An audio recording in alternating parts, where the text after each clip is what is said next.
ito ay rated SPG. Striktong patnubay at gabay ng magulang ang kailangan. Maaaring may masiselang tema, lengguwahe, karahasan, sexual, horror o droga na hindi angkop sa mga bata.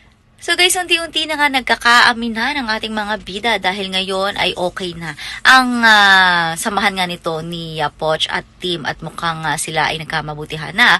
Ngayon ay panahon na para naman kay Roxy at Archie. Lalo ngayon na nalaman ni Archie na hiwalay na sina Roxy ay Tim at nagkaroon na nga siya ng pagkakataon upang umamin nga dito.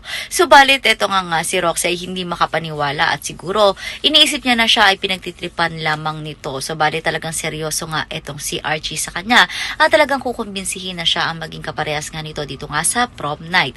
Samantala si Obet naman ay aamin na rin dito kay Sky na buhat ng nakilala niya ito ay wala siya ibang gusto kundi pasayahin, protektahan at syempre suportahan etong si Sky kung ano man ang makakapagpasaya dito.